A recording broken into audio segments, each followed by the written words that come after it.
But more importantly, he was the conscience keeper of the ring. If you were ever in doubt whether something is right or wrong, he was the man to approach. He was different from others. Engineering for him meant building things.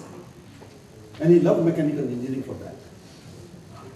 He could spend hours in the workshop. Of course, he will later switch to building software. But he never forgot his first love.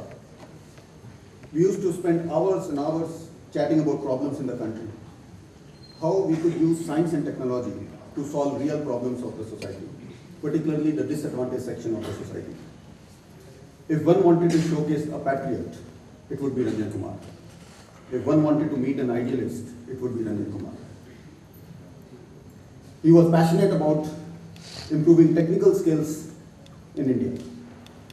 He was one of the most active members of this group. I'm sure you would have heard of this, IITians for ITX.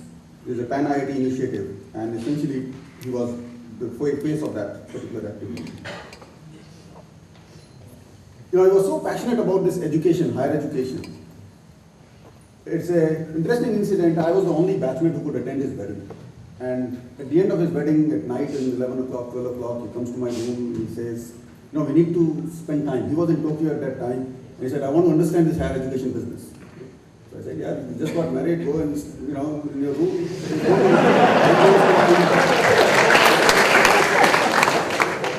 He made sure, he said, okay, so I forced him out of my room, but he said, okay, my honeymoon is going to be in IIT Kanpur.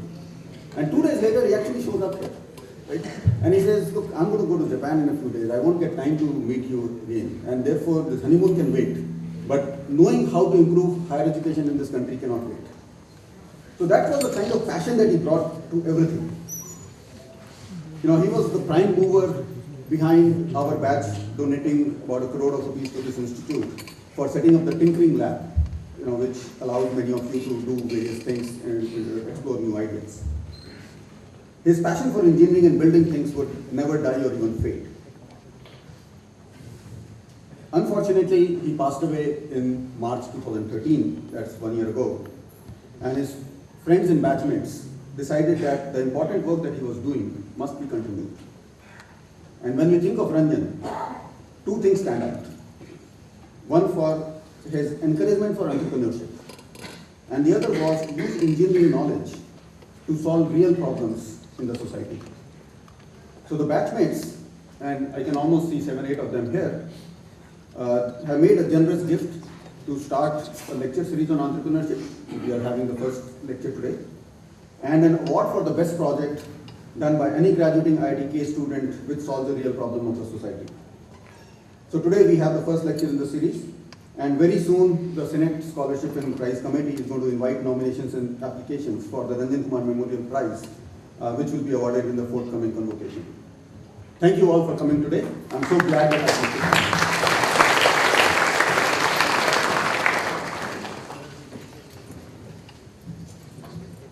Thank you so much for those words, sir. Before I proceed any further, I would like to inform you that our director, Professor Indranil Manna, is with us. We would like to welcome our director with a huge round of applause. Considering the stature of our guest speaker and an introduction of him only by one of the most erudite and accomplished professors of IIT Kanpur, Dean Fit, I am privileged to invite Professor Sanjay Mittal on stage for introducing our chief guest, Dr. Ashish Gupta. I'm going to make it short because the lecture should be by Ashish and I should not eat into his time. I could go on and on about him. Okay? I'll just say a few things. It's an absolute delight and I take immense pride in Ashish being here and delivering this first lecture. What comes to my mind is the ad for Raymond's. I don't know if you have seen the ad. It says the complete man. And Ashish is the complete man as far as I am concerned. He's everything. And Rishi is here. So Ashish was a BTech student and we were classmates, 84 to 88. He was in the Department of Computer Science and Engineering. And he has the President's Gold Medal to his credit. He obtained his PhD from Stanford. And He's worked in various companies. He's done amazing research. He's authored several patents, publications, and a book by the MIT Press. But his main mark has been as an entrepreneur.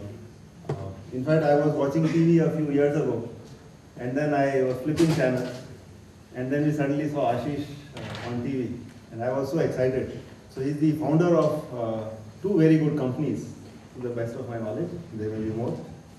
Tawans Technologies and Jungli.com. Jungli.com was an amazing hit. As you know, it was bought over by Amazon. He also started other companies, and he now has a company, a venture capital called the Helium. In fact, it says there on the banner. And he has very successful investments. Okay? So companies like Redbus, Mu Sigma, Daksh, Make My Trip, and he's on the board of many, many companies.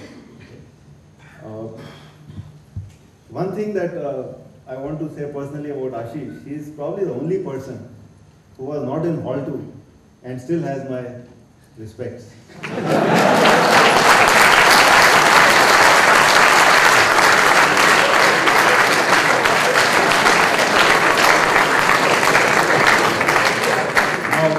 Now that might be a little biased, because both of us come from Dehradun. But then not everybody from Dehradun has that respect. So Ashish, it's a very special day for us, and we look forward to hearing from you.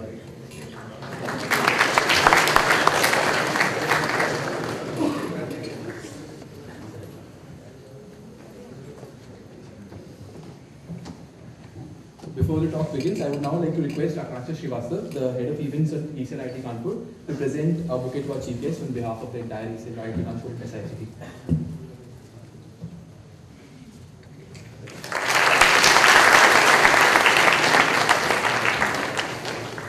I leave the floor to Kapil.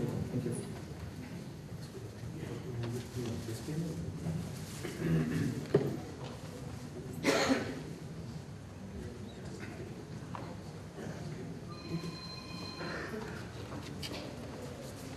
Other interesting entertainments, and instead being here, so greatly appreciate your being here. So actually the thing that this reminded me of was by getting a computer science degree, one of the things that would always be discussed when one is at home is कि ये computer कैसे काम करता है, and there was never an answer to that question.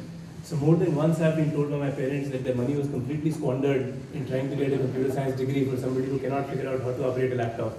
And it unfortunately continues to be the case.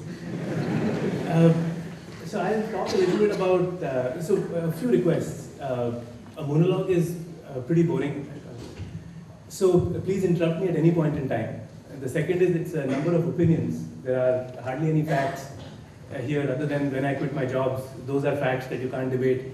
But pretty much all the rest are opinions. So please feel free to stop me at any point in time.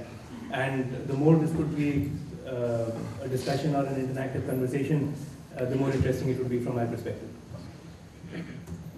So just a brief line about Helion and then I'll move on. It's a venture fund, has about 10 folks. We invest in a bunch of different companies across several different sectors.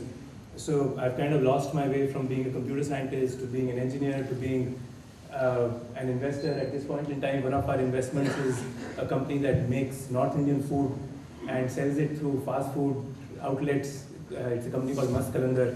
So it's diluted beyond belief, but that's what I do for a job. The primary point that I'd like to kind of share is that risk is driven not by what you do, but how you do it. So people say going to IBM is risky or going to a startup is risky and so on and so forth. I'd like to change that question, that it really doesn't matter where you go. It's how you approach the particular task at hand that you take that defines risk a lot more in today's world. This is something that has changed. So for instance, my dad is in the armed forces.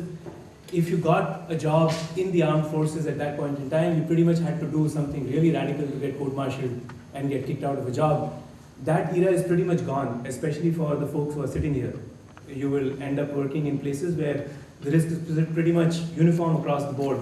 And hence I'll try and share with you why I believe it's not in what you do, but how you go about doing things. So why did I go to IIT? And this was in 1984. It was largely because I was following the herd. the guys who got good marks did science, the guys who did well in science tried for the IITs, the guys who got in and who got very good marks came to IIT Kanpur. So that's why I ended up here. Why did I go to Stanford? Pretty much the same story. The guys who got good CPIs or CGPAs or whatever you call it ended up taking scholarships. So ended up at Stanford. Then why did I go to IBM? Unfortunately, still the same story. The folks who graduated with a PhD wanted to go to a research lab. The choices were Xerox PARC, Bell Labs, or IBM Research. And if you managed to get to one of them, that is where you went.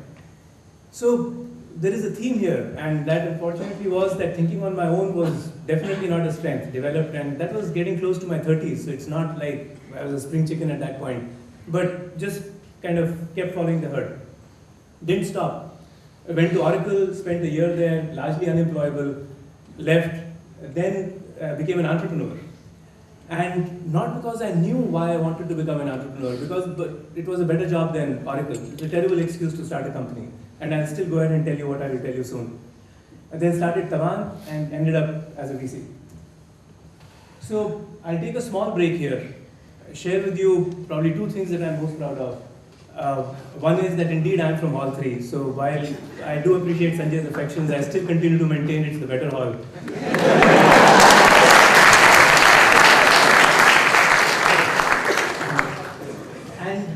There were 8 of us in that wing that stayed together, of whom 3 guys used to enjoy their hash every evening, 2 guys would not let anybody smoke in their rooms, but yet all 8 hung together, and we still continue to meet and are pretty close. And the other thing that I'm very proud of is that my spouse has a better JE rank than I do, which was also probably my biggest accomplishment of getting my PhD. I managed to become her spouse during that period, though I completely missed the chance here at IIT. She was 1 year my senior, so I would have gotten killed in other circumstances if I was trying to hit on her while she was here. So, needed a different environment. So I have a request. Are there any particular questions that make sense to address while in the next few slides? And then in any case, we'll move over to just having a discussion. Anything that comes to mind, or we'll just march on? Okay? So this is the framework that at least I like to think about or think in, and I thought worth sharing. So most things have 3 different breakups. Why am I doing something, and then what am I doing, and how am I going to do it? Unfortunately, the why part of it is really, really hard. And one of the lessons of entrepreneurship in particular is that answering the why turns out to be the single biggest task, because your why is what your customer values you for.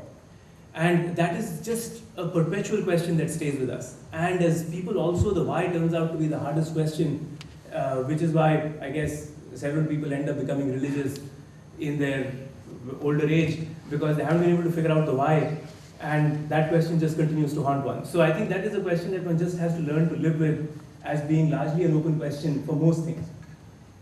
It, by the way, applies to everything, starting from where I started. Why did I come to IIT? I came to IIT because everybody else was going to IIT, not because I wanted to become an engineer. I've never seen a computer in my life. You could hit me on my head with a computer and I wouldn't recognize it.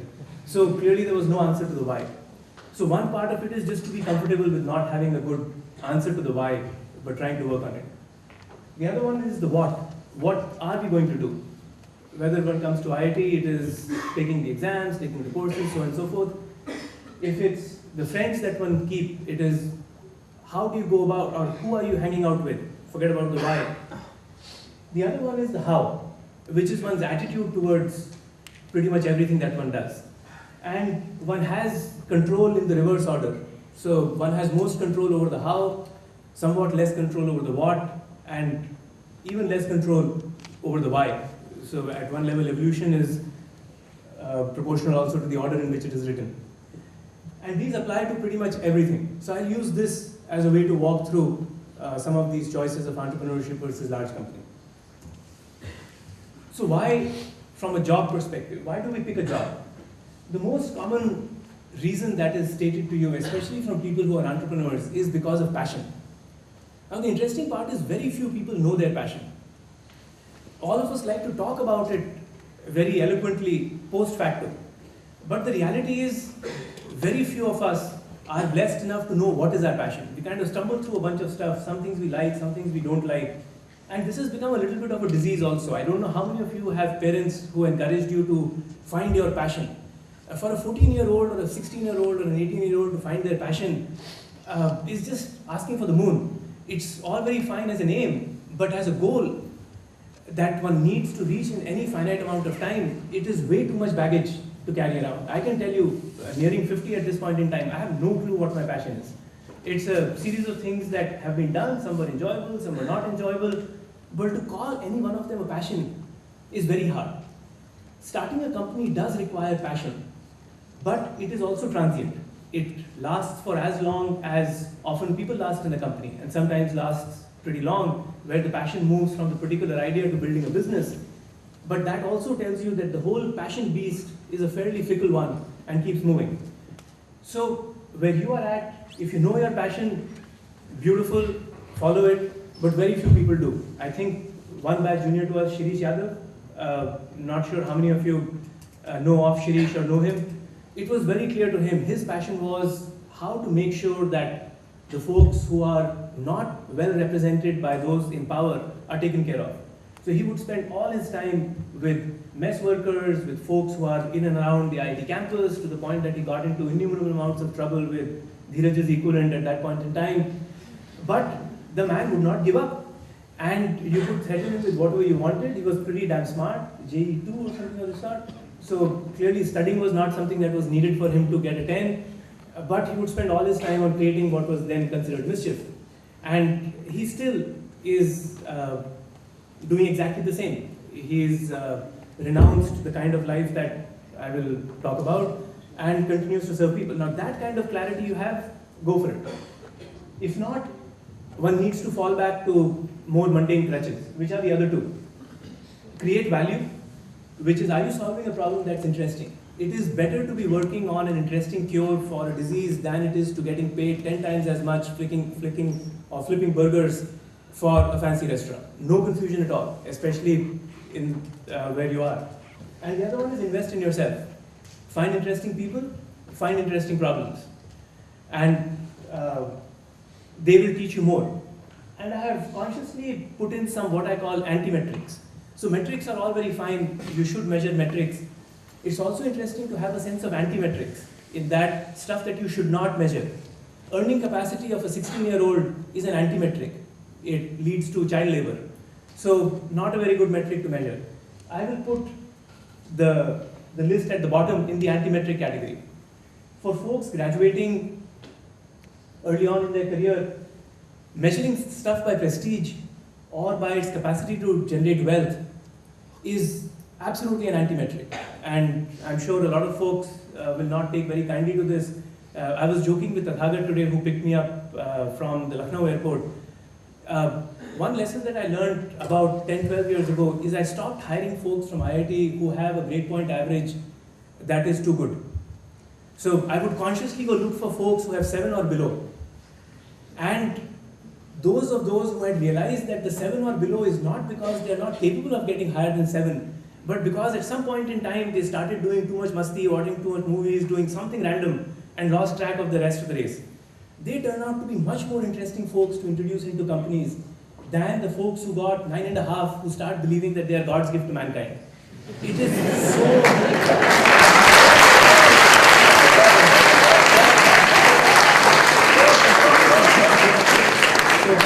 I think it's fair to assume that the majority here has below 7 there.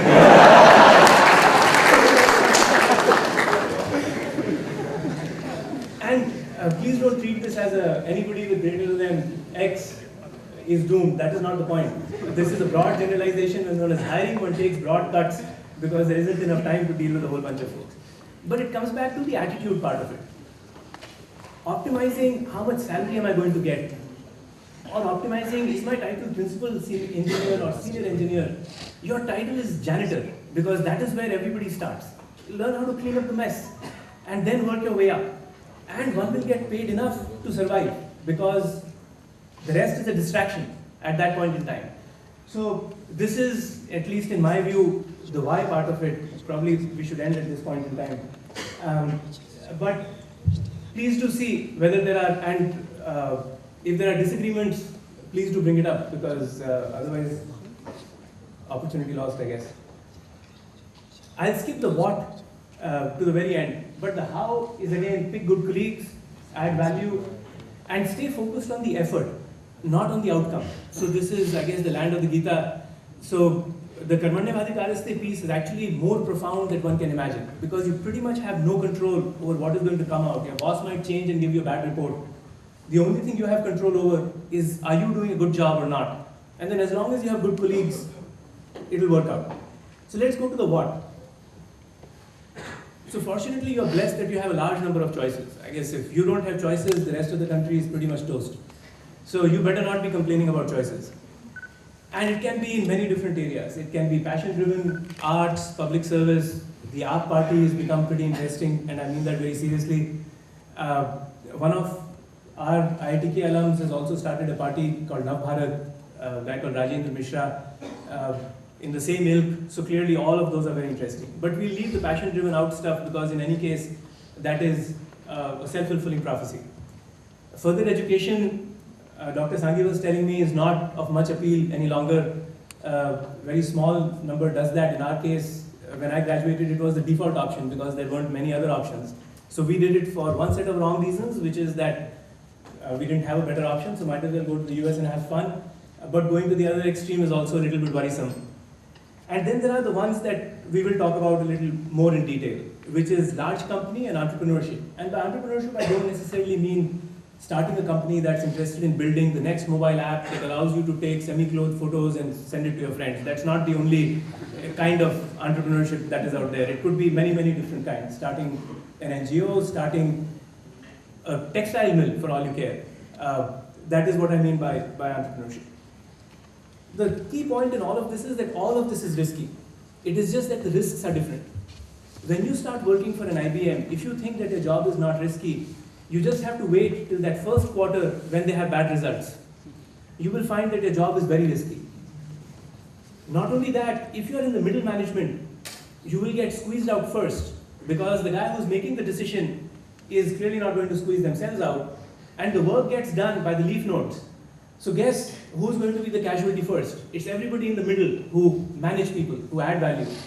So the definition of risk is just differently defined depending upon where you go.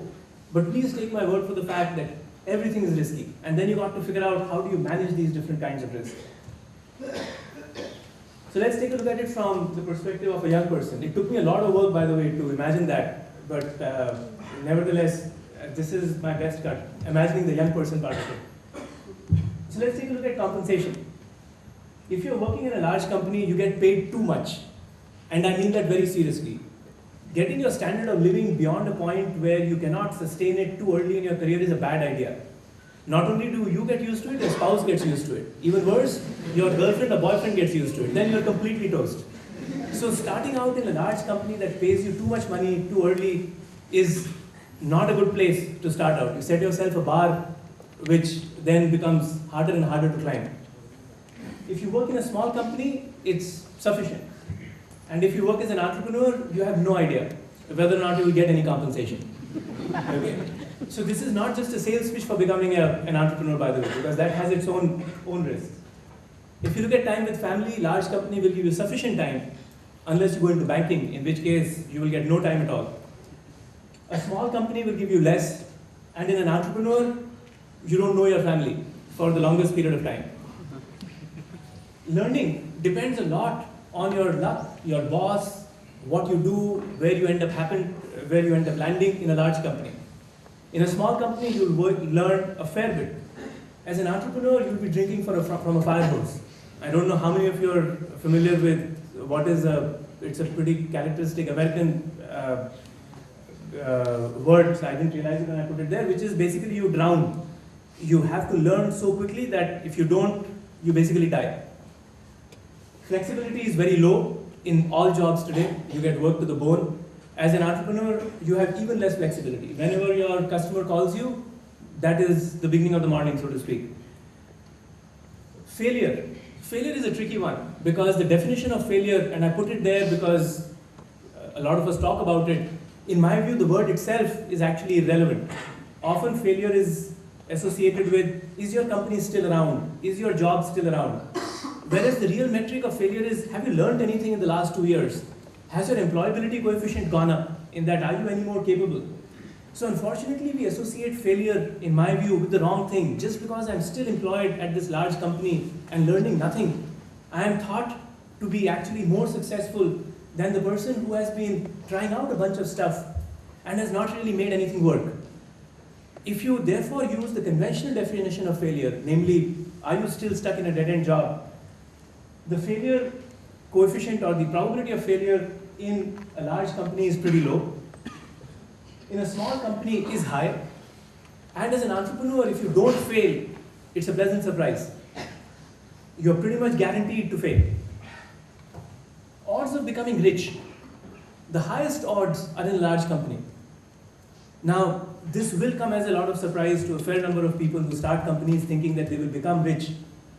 Most entrepreneurs stay poor when you look at the probability adjusted returns for somebody who's undertaking the venture. If you're in a large company, you will get a steady salary. So for instance, I used to work at IBM Research. And a friend of mine there who's still there, and I sat down and did an analysis of what has he earned. I left in 1995, so it's been about 20 years. What has he earned over the last 20 years?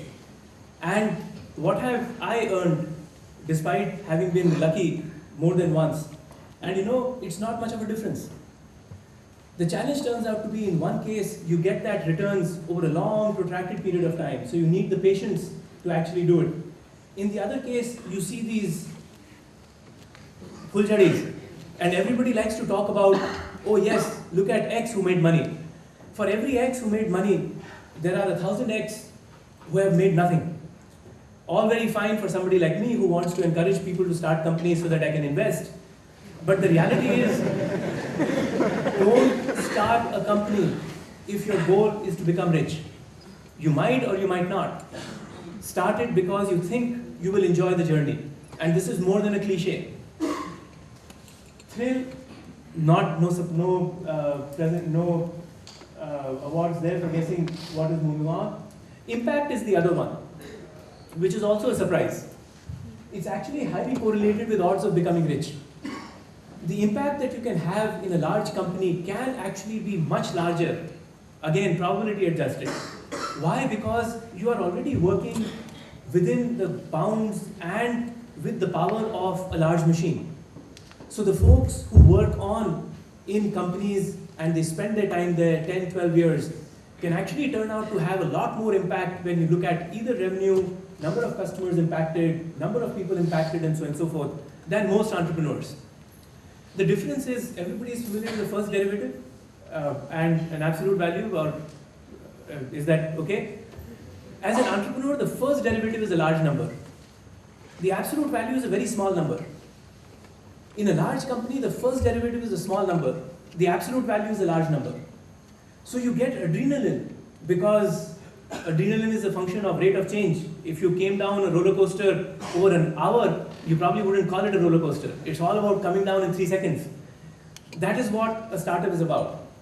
The first customer, even if it is $10,000, feels like you've conquered the world. You get fired for that customer in IBM. $10,000, you're out of the door. So it is not about the first customer. Even the amount of the money is radically different. It's about your prior revenue was zero. 10,000 looks infinitely larger than your prior revenue. On a base of $100 million, $10,000, it's not worth your time. So you will find that the impact of being in an Amazon and working through stuff, the number of customers you will impact is actually higher than an entrepreneur. So what is the lesson from this? Actually, there is none, because this is not in any way conclusive of saying become an entrepreneur or don't become an entrepreneur. From the perspective of a systematic analysis of the pros and cons, but then that is not what I get paid for. So what is the analysis from your perspective? So India is a massive opportunity. It is the kind of change that is once in a lifetime. Mr. Prabhu, who's also from the 86 graduating batch, and we were chatting, and both he and I relocated from the US, and we were sharing the fact that if there is one regret, that regret is didn't come fast enough. Is that fair? As opposed to what is going on. And India is the proverbial startup. No infrastructure, bad management, poor process, very small bottom line and top line, but very high hopes. Okay, so lot of change, lot of excitement, but infrastructure is poor, management is bad, we complain about all our politicians and so on and so forth. Whereas you look at a country like the US, it looks like IBM. Management is very good, highly boring, large numbers, stuff changes a little bit here and there. So being in India is actually participating in a startup whether you like it or not. Now the question is, do you want to compound your risk by doing one more small thing inside yet another small thing? And in my view, the opportunity is now. Why? Because you're smart. I think we can take that for granted. You can bust your chops. Okay? If you're not, then you better start learning how. Because if you now learn to sit and while away time, you're toast. And this, by the way, is a privilege that is not afforded to anyone any longer. The retirement age concept is finished. You don't retire. So better get used to this and get moving on that. And your employability is very high. Please. Sorry, what does butt your chops? Oh, sorry. Work hard. Okay. So, and your employability is very high. If you don't get jobs, then pretty much the rest of the country is toast. So you have absolutely no risk. And whether you join a small company or whether you join a large company, my suggestion would be behave in exactly the same way. If you are in a large company, don't look to your manager to solve your problems. You solve your problems and figure out how to get your manager's job. Okay? That way the manager will be motivated to solve their problems and look for their manager's job. And hence the CEO will look for other companies' market share as opposed to looking after his manager who's looking after your managers and so on and so forth. So behave in exactly the same way, which is try and break stuff, try and learn stuff quickly. The odds of being able to do that in a small company, however, are significantly larger. So, I can't figure out. So the reason I colored this stuff red is that for somebody who's young, there is no downside to these choices. There are absolutely no downsides. Picking a high salary as an excuse for going to a large company is a poor choice because it trades off your ability to learn, makes you fat, dumb, and happy when you should actually be slim and nimble on your feet. That is left for people like me, the fat, dumb, and happy part. So optimize for where you are, which is namely the beginning of your career, optimize for learning, and optimize for actually failing, because that is a better teacher than pretty much anything else at all. So I'll stop and happy to take questions, disagreements even better. Sir, Yes, please. so like can you go to the previous slide? So like you had written that in time with family, who? So were you married? You might be married, right? So I am. how did you manage? So how did you manage? To get married? No.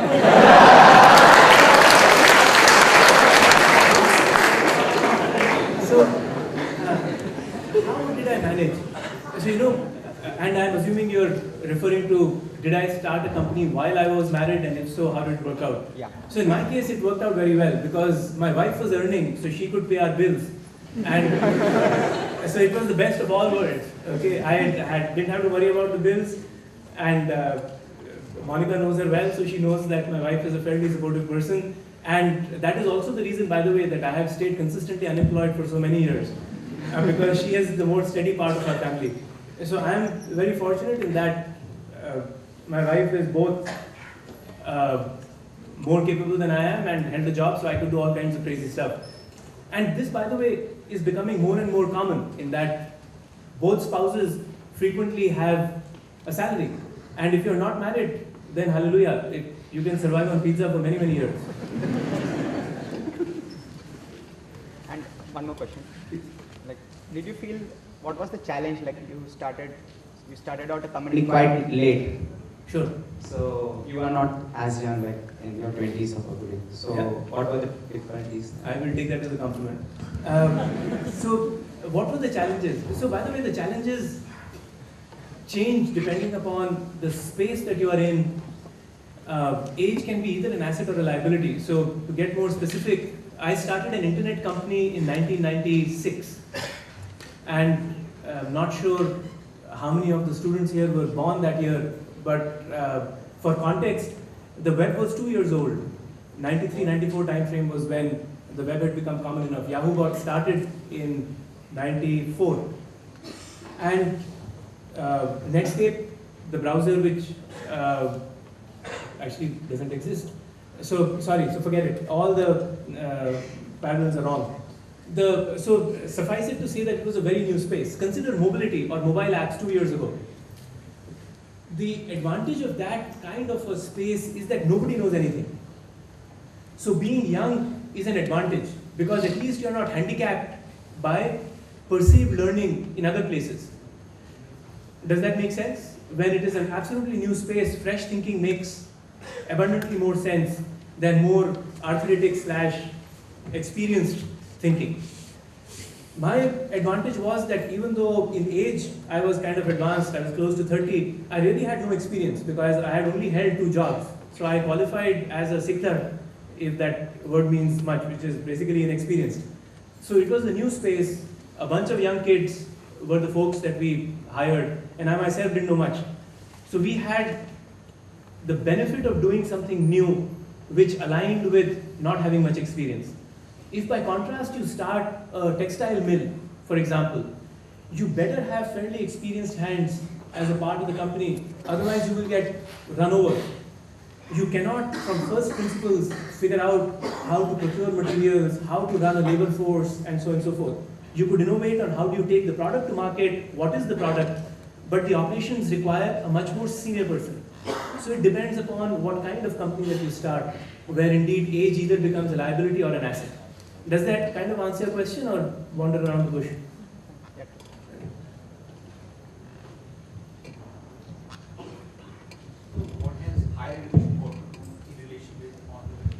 What does higher education have to do in relation with entrepreneurship? As it will be graduate, when you finish our undergraduate. So there are people who say that you study more and then it will give you more confidence in terms of creating new products as well as a fresh graduate. So, and there's a trade of that in today when we see so much of online. So like how do you think that? So I'll repeat what I understand. That there are folks who say that getting another degree is useful because it gives you more learning and equips you better to do your job. Yet on the other hand, you are trading off getting your hands dirty. Is that fair? And this is with respect to higher education. So I have no clue. I can tell you why I really like higher education. It is that many more years to be in school. And there is no more fun period than being in college. So I would highly recommend any chance you get to go back to college, please take it with both your hands. You got to be alive till 75, 80, everybody is making that horizon longer and longer. On the other hand, the guys who manage numbers are moving the retirement age, so you're doomed to work forever. Okay, just accept that as a reality. So might as well have fun is my view. So I would rather go back to college. I did that again in 2003 for 2 years. So this is not a very pragmatic view of your question, but I'm telling you my view on the same thing. As far as whether college helps or not with particular things, some of the things we think about, folks who go to MBAs directly out of engineering college, I think are just wasting their time and money. Not only do they not know the meaning of engineering, they don't know the meaning of management either. And they have already taken 4 years of an engineering degree, and instead of using that to learn what is engineering, are using 2 more years to find out what is management when they have neither been managed, nor been mismanaged, nor have they managed anybody. So it is yet more theoretical piling up of stuff. In my view, it is much better to work for a few years and then go get a management degree just from the perspective of value extracted from money and time spent. And please treat this entirely as my views, not even that of Helion. As far as PhDs are concerned, I have no regrets in doing it. And if I may, what I learned from that experience were probably a few different things. One is that problem identification is a harder task than problem solving. And unfortunately, we get tutored in, and it just gets drilled more and more in that if you are good at problem solving, it's done. Problem identification is the reason why faculty members have graduate students and are capable of being faculty members. They help their graduate students figure out how to identify a problem. So my advisor was a guy called Jeff Hugman. For those of you who study data structures or algorithms, we might still be using his book, I don't know. But at least, is that fair or moved on? So he was the worst advisor and the best advisor that you could ask. And it depended upon how drunk I was or how depressed I was, and I would pick one of those two. Why? Because he would just not help identify a problem. He would just keep paying me. I would not meet him for 3 months, 6 months. The guy would meet me in the corridor, wish me a good morning, not even ask me what I was doing with my time. And that guilt would just keep piling up because the man just keeps paying you and doesn't ask what's happening with your time. So either you leave in frustration and disgust, or you finally figure out what problem to solve. Took me 6 years to figure out that his philosophy was, if you have not figured out how to identify a problem, you don't deserve a PhD. Because you will now graduate from here, then become somebody else's advisor. You yourself don't know how to identify a problem. You will ruin this poor sord's life. So it's better you don't graduate. Okay? So, if you ask me, that was the most important lesson, and it gets reinforced, by the way, as we keep going through our jobs. People get promoted in jobs because they figure out what is the right problem. And they can then get other people rallied to solve that problem. So you do need to know how to solve a problem. Please don't get me wrong, I'm not putting that down, but that was one bit. The second thing that I learned was how to be average. And it is a hard one to flunk a few courses and stuff like that. Dheeraj was talking about how in his first, is it, okay, how is it in his first,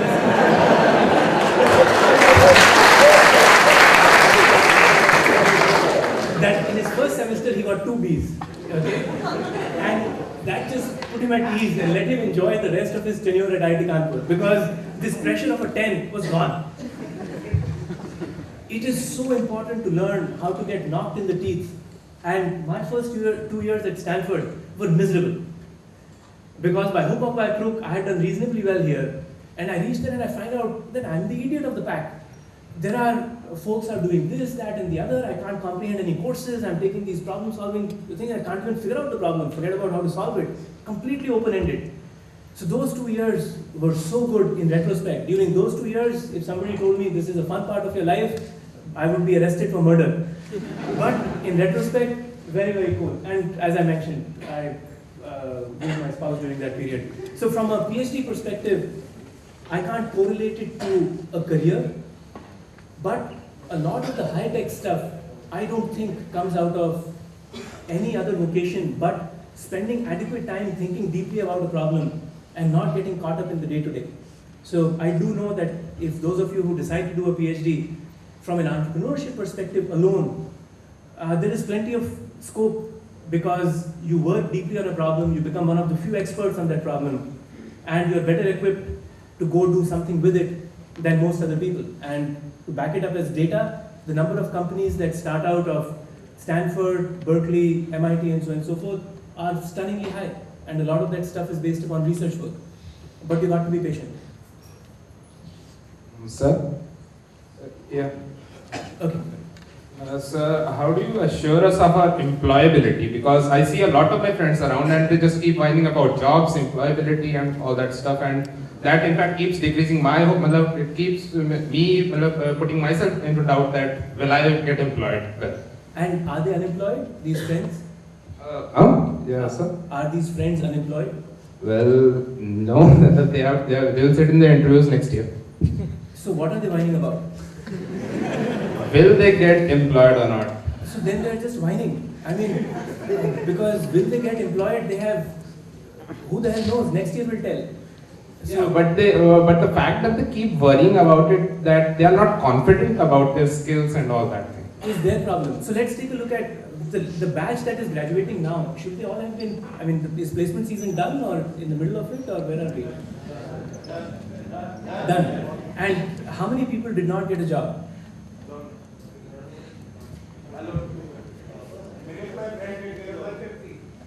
150 people did not get a job. And how many people from the prior year are still unemployed? Does anybody know? So, I can tell you with a fair degree of certainty, based upon the fact that I do hiring for a whole bunch of companies, that if some of you is not getting a job, the problem is more likely that you are doing something screwy. You are either not presenting yourself properly, it is not for lack of opportunity.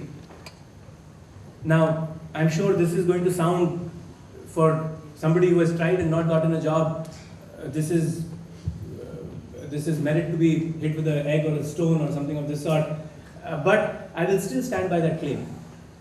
To you, I would suggest, stop worrying about stuff because it doesn't change anything. So, what year are you in now? In my third year, completing my third year this semester. So, अगले साल चिंता करिएगा उस बारे में, है ना? And my point about, I can't assure you a job, believe me, I can't hire all of you. But I'll be surprised if that is your problem. Yes. Sir, it is also a concept that I was suggested by some of our professors also that you can also opt for a 9 to 5 job for some time, say for 2 years or 3 years, have some experience how works go on, and then go for your entrepreneurial venture if there is any. Firstly, grab some ideas how it works and all. So, sir, I am 21 years old now. So, what is the right strategy? I mean, should I go for that, or if I feel that no, I have to jump into that very venture because that is my passion exactly. So, is that experience part? Will I lack that experience part when I will be on the roller coaster, as you say? So, if I managed to miscommunicate the message that each one of you should go start a company, I apologize because that is not the intent. Just as the answer is not for everybody to become a banker, the answer is not for everybody to become an entrepreneur. That is not at all the message. The message was indeed take risk in whatever job you are in. So that is probably the first thing that I might have miscommunicated. Now to your point, is it better to work for 2 years and then start a company, or is it better to start a company right away? If I feel that no, I just can't wait for it, I should go for it. If you feel that you can't wait for it, go for it, because nobody else can give you an answer. Will that experience part be really lacking in me, you being there? So the answer is yes, it will be lacking, but you will figure out other ways to get over it. Because if you really can't, so look, nothing is perfect. Okay, so even after 2 years, there will be gaping holes in your experience. It's not like those 2 years will patch up everything. Fair enough? But if you feel the urge to go do something, you should do it. And even if you fail for the first 21 to let's say 26, 27, after 30 people stop cutting you slack as much as they cut you slack between 21 to 26, 27. You can try all kinds of stuff, you can attribute it all to, I was young, I was foolish, I was this, that and the other, and people say, "ठीक है." A 35-year-old guy running around changing jobs every year is toast. So also keep in mind that whatever tomfoolery you have to do at one level, it's better done when you've just gotten out of school, and that ability keeps going down for a whole bunch of other reasons. You will buy a house because you start becoming an investor, so you will have an EMI to feed. You will have kids to feed. You will have this nuisance of, I was a principal engineer in the past, now I need to be that or better. So that baggage will just keep piling up. So that is one reason for doing it earlier. But I will still strongly repeat, it is not one size fits all. If you do want to go work for Infosys, it is a great idea. Except don't work for Infosys with the view that one, there is no risk, and two, that you should not actually rustle some feathers while you're inside of Infosys. Because what is for sure is, while it might look secure now, in 5 years from now, you will have a second reckoning. And you've got to be prepared for that, because that has become the nature of the beast across the board. Excuse me, sir? In the market, really talk to some people out there in that very business. And I found out that there are really very huge giants out there. And being at this stage, I really found out myself that maybe that I'm not well equipped to cope with that competition or that market barrier which is out there in the market right now. So again, confused. How much should I wait for I think that? we are wandering into trying to figure out whether the particular idea merits jumping into. And can I request that we discuss that offline? I think there is a huge difference between taking risk and jumping off the 20th story of a building. When I say take risk, I don't mean kill yourself. Because there is risk and there is measured risk. And this is referring to measured risk. I was assuming that is implicit. So, when you are trying to figure out whether or not you want to do something, let us say your father-in-law is starting a company. Measure that risk very, very carefully. If that doesn't work out, do you lose your marriage in addition to your job? Okay, it is a completely different value proposition than your friend starting a company. Am I making sense? Which is a completely different value proposition than you starting that company. And how well have you figured out whether this is just a journey to nowhere because for the sake of checking a box? It is back to the prior point where don't do stuff for the sexiness. Entrepreneurship is as much of a sexiness issue as a large title. Sexiness just doesn't come in fancy words. Just because everybody is starting a company doesn't mean you have to start a company. So please do measure the risk. So, I'd like to ask that you said that early on you were following the herd for a long period of time, till I guess 30s. Still am. But keep going. So I'd like to, I won't say still because you definitely started in a company back then when it was a trend in India. That was also a trend, exactly. Keep going. It wasn't a trend in India. I'd like to ask that what are your regrets of 20s, and if you were like given another chance to approach your life, you were given you're 20 again, and you're given new with the wisdom that you have right now. You can chalk your own path, you can approach the life like you want, and what are the regrets that you would want to correct? And secondly, I'd also like you to elaborate on the interesting people that you said 7 and below. Oh, okay. So, regrets. So one is, if I knew what I knew when I was 20, I would be even more boring than I already was. So that would be probably one biggest problem at that point in time. In any case, I guess the title Maggu could be applied to me with a fairly high degree of accuracy. From the perspective of regrets, it's hard to identify stuff that I regret. Maybe that is a sign of foolishness. So one, you have to be a little crazy to be an entrepreneur, okay? Because the odds are 99 to 1. But to put a finger on regrets, I think one would probably be, if anything, to try more things than I did. So my roommate at Stanford used to be another ITK grad, Dinesh Katyar, from Hall 2. And he's a wingmate, and he's a very, very close friend. But if I look at how Dinesh spent his time, he used to take photography classes, tennis classes, he would do a summer internship in Paris of all places. You don't go to summer, and he didn't do a summer internship. He just had a musty time for 3 months while digital was paying his bills. And so he would do all this kind of crazy stuff. So if probably I would have one regret, it is that I didn't take enough chances, so to speak, while I was doing my PhD at Stanford. I was more worked up about not having a handle on my thesis. But then doing too much of things would risk you, to having lots of failures. And you've been always kind of lucky, I guess. So, so how do you cope with, okay, I accept your advice and I try lots of things, but okay, if I fail at few of them, how would I cope? I mean, you never fail. You always stopped. So, there is a very, very important thing. There is only one way to not fail, okay, which is to not try. That is the only sure way to not fail. Now, I don't dispute the fact that I have gotten very lucky. If you don't want to fail, I think you really need to go back, talk to folks and figure out how to change that mindset. Because if there is, everybody jokes that the two things that are certain are death and taxes.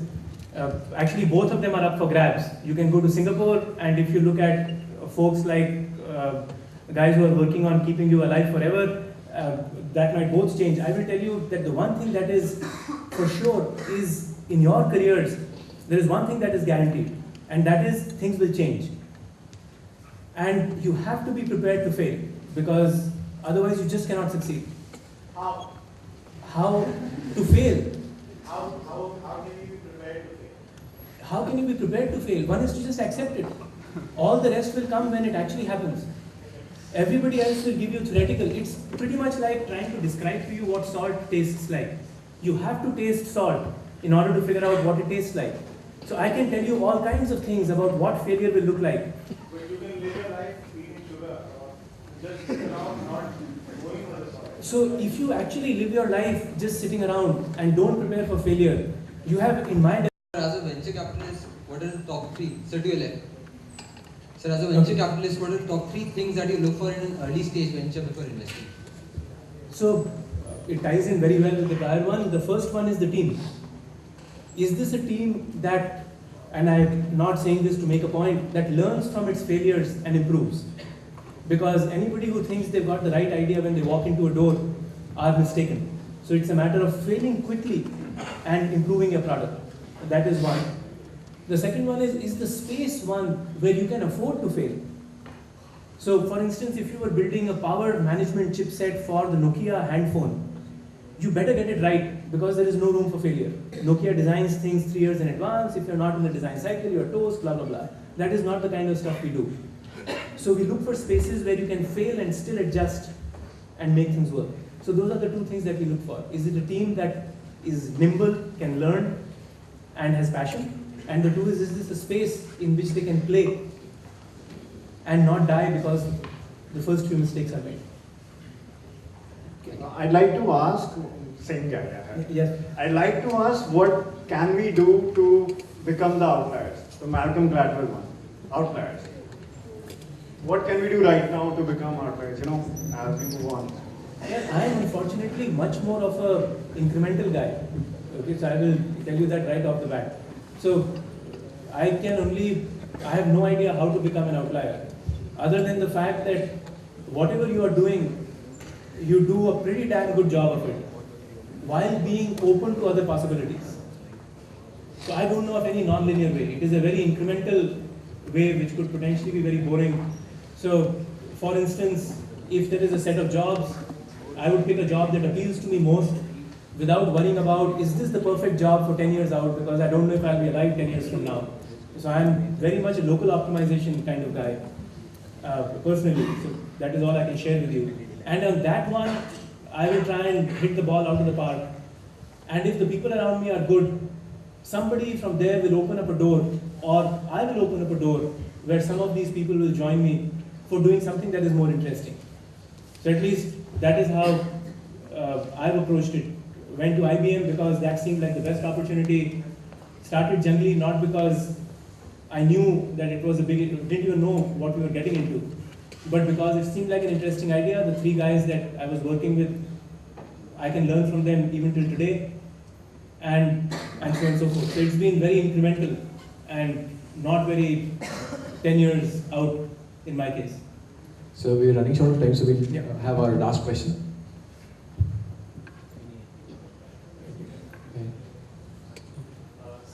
I wanted to ask that.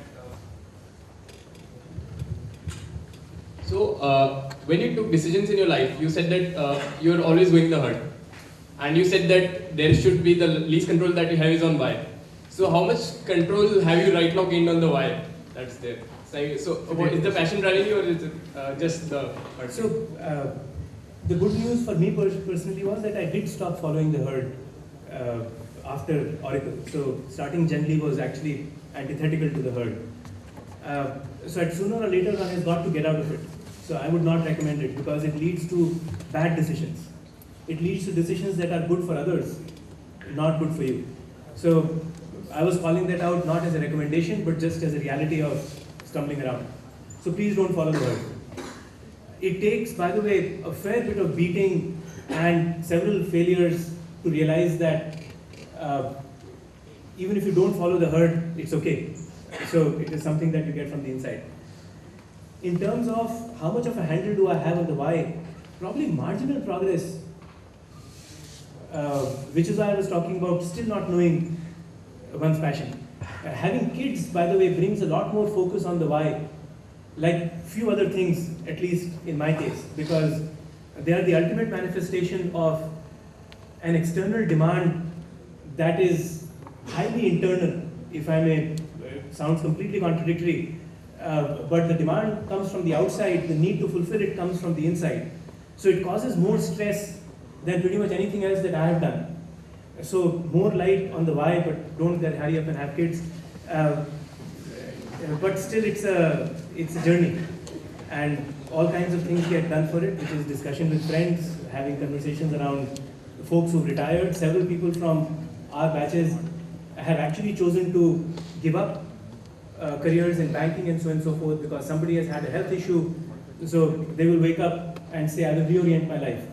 Conversations like that help on the why, and this is a conversation that you should be having post 40, so this is a waste of your time at this point in time, but to answer your question. Okay. Thank you so much.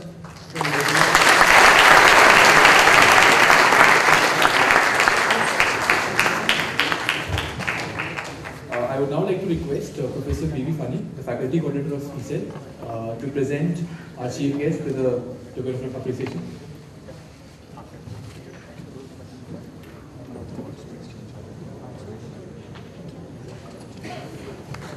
Thank you so much for this invitation.